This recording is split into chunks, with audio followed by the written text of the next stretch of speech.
Hello everyone. Episode की शुरुआत में हम देखते हैं कि ये चारों फ्रेंड्स न्यू ईयर मनाने के लिए बाहर घूमने के लिए जाते हैं, जहाँ पे वू फैंग से कहता है कि तुम कुछ ज़्यादा ही चिपकुनी हो रहे, ऐसे तो आन तुमसे बोर हो जाएगी।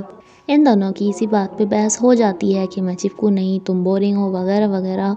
बट तभी इस बेचारी को फ़ोन आता है कि अपनी न्यू ईयर की छुट्टियों में भी इसे अपना कोई ज़रूरी काम निपटा के देना है। लेकिन होफैंग भी इसके साथ ही अपने बाकी दोनों फ्रेंड्स को छोड़ के आ जाता है, जबकि ये दोनों यहाँ के जंगलों में खो गए थे, जिन्हें मुश्किल से रास्ता मिलता है। होफैंग इसे एक लॉकेट गिफ्ट करता है जो कि इसने खुद ही बनाया था।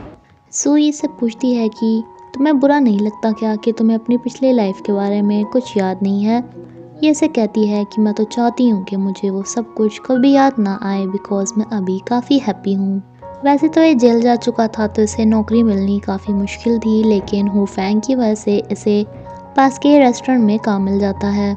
अब एक रूम में गर्ल्स हो जाती हैं तो दूसरे में बॉयज़, लेकिन इनकी चैटिंग शुरू हो गई थी, जिसके बाद सुई तो चुपके से हुफैंग के पास ही आ जाती है, जिससे भी रॉबिन भी काफ़ी हिम्मत करके आन के पास आ जाता है। इसे बताता है कि मैं तुम्हें बहुत ज़्यादा मिस कर रहा था। इसी बात पे इसकी क्रश इसे किस करती है, एंड दूसरी तरफ ये दोनों कपल भी यही सब कर रहे थे, यानी कि दोनों का ये हैप्पी न्यू ईयर काफ़ी हैप्पी बनता है। होफैंग रूम में आता है तो देखता है कि रॉबिन भी जाग रहा था। सोई भी अपने रूम में वापस आ गई थी, जहाँ पर पहले से ही आन काफ़ी खुश थी। लेकिन होफैंग का ये ऑनर नूलान अपने किसी बॉस को बता रहा होता है कि वो हुफैंग मुझ पे अब बहुत भरोसा करने लगा है, बल्कि वो तो मुझे अपने घर पे भी लेकर गया था। वो मुझे अपनी सारी बातें बताता है। अब जैसा कि आपने कहा था मैं वैसा ही करूँगा। ये सभी अपनी शॉप में वापस आ जाते हैं, जहाँ पर एक बंदा इसकी शॉप में आता है जो कि इसे पहचानता था। दरअसल ये इसका फियांसे था। रॉबिन पास की कॉफ़ी शॉप पे गया ही था, जहाँ पर ये एक बीमार सी बिल्ली को देखता है एंड सोचता है कि कितनी पतली है, हमारे वाली बिल्ली तो कितनी मोटी है। सुई की फ्रेंड जो पुलिस थी वो इसे बताती है कि क्या वो आन अब भी तुम्हारे घर पर ही रह रही है। उसे तो मालूम हो गया है कि वो शी है, जो कि एक बहुत बड़ी ऑक्शनर है। ये हुफैंग को भी इस बारे में बता देती है एंड इससे आके पूछती है कि आन ने ये सब कुछ इन्हें क्यों नहीं बताया। आन इन्हें बताती है कि पुलिस स्टेशन से मुझे ये तो पता चल गया था कि मैं कौन हूँ, लेकिन मुझे अपना पहला कुछ भी याद नहीं है, इसलिए मैं पहले टाइम में वापस नहीं जाना चाहती। तभी दरवाजे पर कोई आता है। हुफैंग इसे कहता है कि रॉबिन आया है, उसे सब सच बता देना। बट दरअसल इसका फियांसे पुलिस को यहाँ पर लेकर आया था। रॉबिन बेचारा बहुत सारे फ्लावर्स लेके आया था, लेकिन यहाँ आकर इसे पता चलता है कि आन, जिसका रियल नेम शी है, इसे इसका फियांसे लेने आया है। ये कहता है कि नहीं, ये आदमी झूठ भी तो बोल रहा होगा, ज़रूरी थोड़ी ना है कि ये इसे जानती हो। लेकिन पुलिस इस सबूत दिखाती है कि ये शी ही है। ये कहता भी है कि जब आन को पता ही नहीं है तो वो इनके साथ क्यों जाए, लेकिन आन खुद भी इसे बोल देती है कि सॉरी, बट मुझे पहले ही पता चल गया था कि मैं शी हूँ। अब ये अपने फियांसे के साथ चली जाती है, क्योंकि इसके साथ इसका रिश्ता इसके पापा ने तय किया था अपने बिजनेस को बढ़ाने के लिए।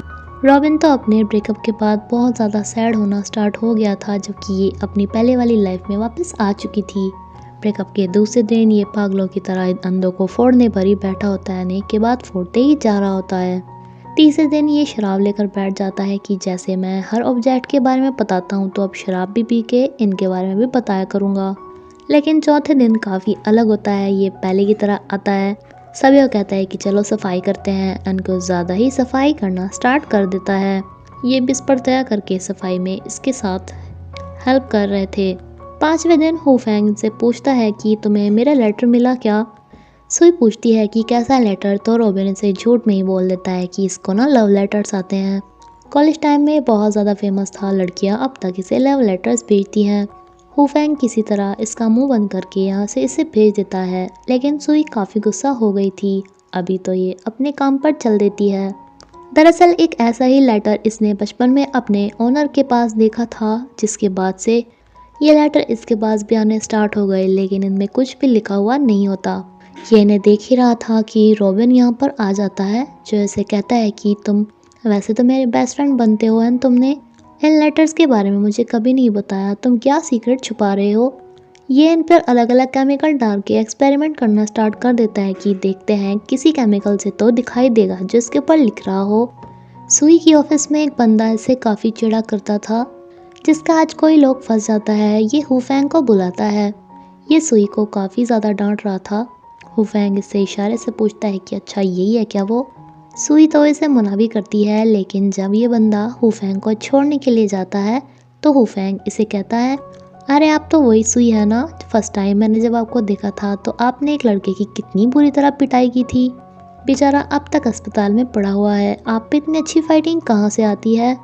अब ये सब जान के तो ये बहुत ज़्यादा डर जाता है सुई से, कैसे फाइटिंग भी आती है। रॉबिन की शॉप पे एक लेडी आके इल्ज़ाम लगाती है कि ये पेन जो तुम्हारी शॉप पे रखा हुआ है ना, ये मेरा है। रॉबिन इसे मना कर रहा था, लेकिन ये लेडी कहती है कि देखो इसमें मेरे बेटे का नाम भी लिखा होगा। बाकी इस पे इसके लड़के का नाम होता है, इसलिए ये पेन इसे वापस कर देता है। कॉफ़ी शॉप वाली लड़की इसे बताती है कि क्या आपके पास भी कोई बिल्ली है, क्योंकि आजकल कोई बिल्लियों को बहुत बुरी तरह से मार रहा है। कुल्लान जिस शॉप पे काम किया करता था, वहाँ की लेडी इससे काफ़ी इम्प्रेस होकर कहती है कि क्यों ना तुम हमारे यहाँ शेफ़ बन जाओ। ये काफ़ी खुश हो गया था, बट तभी इसे याद आता है कि इसका एक हाथ काम नहीं करता अच्छे से, इसलिए इसे मना करनी पड़ती है। हुफैंग के लेटर्स पे रॉबिन अलग अलग तरह के केमिकल्स डालकर देखता है, लेकिन कोई भी रिएक्ट करके इसे इसका जवाब नहीं मिल पाता। ये लास्ट में कहता है कि अब एक ही तरीका है इन्हें आग में जलाने का, शायद तब लेटर्स दिखाई दे जाएं। हुफैंग एक बार को तो इसे मना भी करता है, लेकिन देन बोल देता है कि चलो ठीक है ये भी ट्राई कर लो। एंड वाकई इसका ये लेटर जल जाता है। बट अभी इसके पास बाकी बहुत सारे लेटर्स थे। कुल्लान अपने हाथ को अच्छा करने की प्रैक्टिस कर रहा था, बट सक्सेस नहीं हो रहा था। एक एक्सपेरिमेंट के बाद एक लेटर के ऊपर वर्ड्स दिखाई देते हैं कि गेम तब स्टार्ट होगा जब तुम्हें इसके बारे में पता चल जाएगा। ये कहता है कि ये सब क्या है, इसमें इतना खतरनाक बारे में क्यों लिखा हुआ है, एंड तुम्हें लेटर्स कहाँ से आते हैं। इसे कुछ भी समझ में नहीं आ रहा था। इसे बताता है कि मेरे ओनर के पास भी मैंने एक लेटर देखा था, इसलिए ये इससे भी पूछने के लिए जाता है, बट पूछ नहीं पाता। रॉबिन इसे कहता है कि ये लेटर वाली बात तुम्हें सुई को भी बता देनी चाहिए, क्योंकि अब हमारे साथ वो भी रहती है, उसे भी खतरा हो सकता है। तभी सुई यहाँ पर आ जाती है और इन्हें कहती है कि मुझे कौन सी बात बतानी चाहिए। इसे लगा था कि वाकई ये किसी लड़की के दिए हुए लव लेटर्स हैं, लेकिन हुफैंग रॉबिन को उठाकर इससे बुलवाता है कि नहीं नहीं, ये लव लेटर्स नहीं थे। रॉबिन को फिर से एक लड़की के साथ ब्लाइंड डेट पर जाना पड़ता है, जो कि एक ऑक्शन में गई थी। ये इसे फ़ोटो क्लिक करने को बोल रही थी, जहाँ पर इसे आन यानी कि शी मिलती है। ये इसे देखे ही जा रहा था, लेकिन जब शी इसे देखती है तो ये इसे काफ़ी अच्छी तरह इग्नोर करके चला जाता है। घर आके इन्हें पता चलता है कि इनकी बिल्ली गायब हो चुकी है। तभी ये एक दूसरी बिल्ली को देखते हैं जिसे कि किसी ने मार दिया था।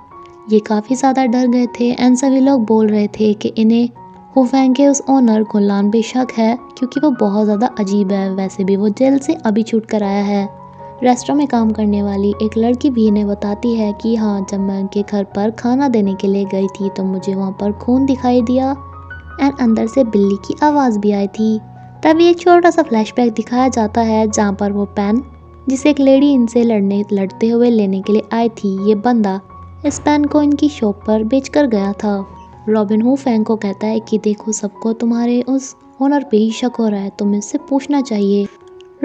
हुफैंग जब इसे मना करता है तो ये इससे गुस्सा होकर चला जाता है, जिसपे हुफैंग अपने ओनर के पास आता है एंड इनसे कहता है कि क्या आप बिल्लियों को मार रहे हैं। ये इस पे काफ़ी गुस्सा होता है कि मैं एक बार जेल क्या चला गया, तो अब क्या तुम सारे इल्ज़ाम मेरे ऊपर ही लगाओगे, क्या तुम्हें मैं ऐसा दिखता हूँ। जिसपे हुफैंग वापस आ जाता है।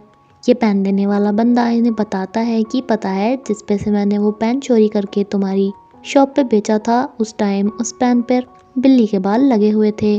तो यानी कि वो औरत शायद उस पेन से ही बिल्लियों को मारती हो। वो औरत इस कॉफ़ी शॉप वाली की ही ऑनर थी, जिससे ये कुछ पूछताछ करते हैं, बट इन्हें कुछ ज़्यादा पता नहीं चल पाता। रेस्टोरेंट वाली आंटी हुफैंग को एक वीडियो दिखाती है, जिसमें हुफैंग का ऑनर कुनलान एक बिल्ली को रास्ते से उठा रहा था।